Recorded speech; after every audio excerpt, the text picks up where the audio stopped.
Olá, tudo bem com vocês? Esta é a nossa segunda aula sobre o panorama da história da Igreja e hoje iremos explorar o período medieval.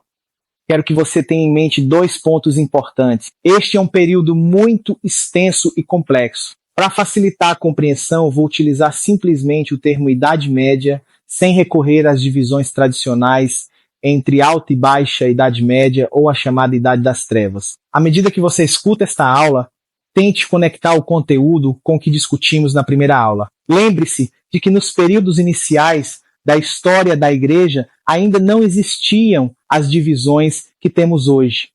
A Igreja era universal, ou seja, católica no sentido de sua unidade global. As divisões em Igreja Católica Romana, Protestante, Batista, Presbiteriana e outras ainda não existiam. Estávamos lidando com uma única igreja, que embora com algumas diferenças locais, culturais e ênfases teológicas, como as de Antioquia e Alexandria, por exemplo, ainda representava uma única fé cristã. A grande divisão inicial ocorreu na Idade Média, com a separação do Oriente e Ocidente, e o resto das divisões aconteceu posteriormente, com a Reforma Protestante. É importante também recordar que a patrística foi um período que se estendeu até 450 depois de Cristo e que a datação histórica é sempre um desafio.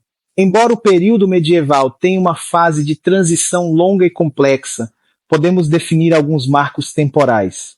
Dois eventos são geralmente reconhecidos como marcos iniciais da Idade Média. Para um olhar mais histórico, temos a queda do Império Romano do Ocidente, com a tomada de Roma por Alarico em 410 e a deposição do último imperador romano em 476. Este período de transição ao longo do século V marca o fim da patrística e o início da Idade Média. Um evento crucial para a Igreja, já no século VI, é a consagração de Gregório I como bispo de Roma em 590. Este é um ponto de inflexão, pois marca o início da centralização da Igreja em Roma e o fortalecimento do poder papal. Embora a Igreja Católica Romana não reconheça Gregório I Papa, considerando Pedro e os papas anteriores a ele, esse momento é frequentemente visto como o início de um papado mais centralizado. Esses dois eventos, a queda de Roma e a ascensão de Gregório I, são os que definem o rumo da Idade Média. Para fins de referência, usaremos Idade Média até 1517, quando Lutero inicia a Reforma Protestante na Alemanha. Assim, esse período abrange cerca de 1000 anos, e é importante abandonar a ideia de que a Idade Média foi um período morto para a teologia. A visão de Idade das Trevas não é justa. Durante esse período, surgem dois grandes centros cristãos e teológicos, com raízes na patrística, mas que se desenvolvem de maneiras distintas. O Império Bizantino e o Império Romano do Oriente e a Europa Ocidental, especialmente na França, Alemanha e Itália, vão moldar a Igreja de formas diferentes. O cristianismo no Império Bizantino, baseado na língua grega, mantém forte ligação com os escritos dos pais da Igreja do Mediterrâneo Oriental, como Atanásio, os pais capadócios e João Damasceno, cujo pensamento teológico era mais místico e metafísico. Já na Europa Ocidental, a Igreja começa a se centralizar em Roma, e a teologia é estruturada em torno das universidades e grandes catedrais, usando o latim como língua litúrgica. Essa teologia ocidental, influenciada por figuras como Agostinho, Ambrósio e Hilário, se foca mais na prática eclesiológica e outras questões práticas. Uma grande mudança histórica e religiosa nesse período foi o surgimento e expansão do Islã. Maomé nasceu em 570 e em 610 teve a revelação que fundou o Islã. A expansão muçulmana foi rápida e entre 635 e 711 o Islã conquistou Damasco, Antioquia, Jerusalém, Alexandria e a Espanha. Em apenas 80 anos, grandes centros cristãos caíram sob domínio muçulmano, incluindo cidades históricas como Damasco e Jerusalém. A Batalha de Tours, em 732, foi crucial para deter a expansão islâmica na Europa, mas essa expansão teve profundas consequências para a história da Igreja. À medida que o Império Bizantino foi perdendo território, o bispo de Roma se tornou cada vez mais o único centro de poder cristão. Esse fortalecimento papal foi uma das grandes consequências da expansão muçulmana. Outro fator importante foi a introdução do pensamento aristotélico na Europa Ocidental. Os muçulmanos que preservaram e estudaram os textos de Aristóteles foram os responsáveis por trazer esse conhecimento para a Europa via Espanha, o que teve uma grande influência no desenvolvimento do escolasticismo e na filosofia cristã da época. O Islã, portanto, teve um impacto não apenas político e territorial, mas também cultural e filosófico. Carlos Magno, uma figura fundamental da época, foi coroado imperador pelo Papa Leão III por volta de 800, em uma tentativa de unificar a Europa sob um Sacro Império Romano, que não era uma reconstituição do antigo Império Romano, mas uma nova tentativa de unificação. O poder papal foi essencial nesse processo, pois foi o Papa quem coroou Carlos Magno, o que demonstrava a crescente autoridade da Igreja.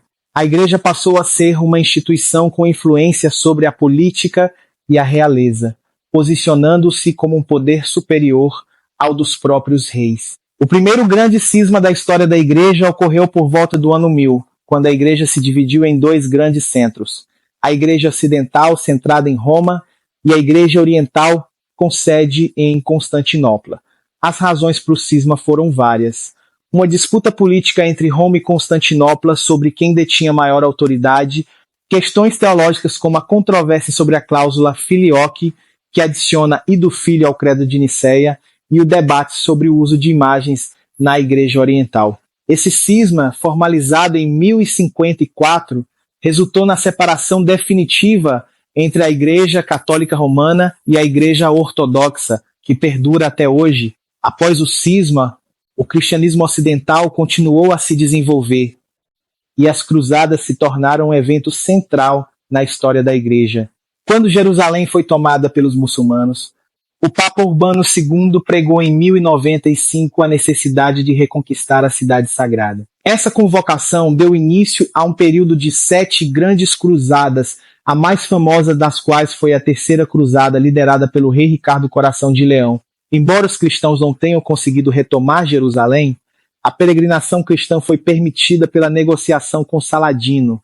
As cruzadas, embora marcadas por falhas militares e escândalos, tiveram importantes repercussões políticas e econômicas, além de reforçar a autoridade do Papa. No final da Idade Média, com o fortalecimento da filosofia aristotélica e o crescimento do pensamento racional, surge o escolasticismo, um movimento intelectual que buscava sistematizar e justificar racionalmente a fé cristã. Esse movimento teve grande influência na teologia cristã, sendo um ponto de transição importante para o Renascimento e a Reforma Protestante. Pensadores como Tomás de Aquino, Duns Scotus e Guilherme de Ockham foram figuras centrais no escolasticismo, que procurava unir razão à fé, um esforço que mais tarde influenciaria profundamente os teólogos da Reforma. Apesar das críticas ao escolasticismo, especialmente entre os protestantes, é inegável que esse período gerou uma significativa produção teológica e filosófica, muitas vezes de grande qualidade. Embora as discussões teológicas possam ter sido complicadas e excessivas, o escolasticismo também representou um esforço sério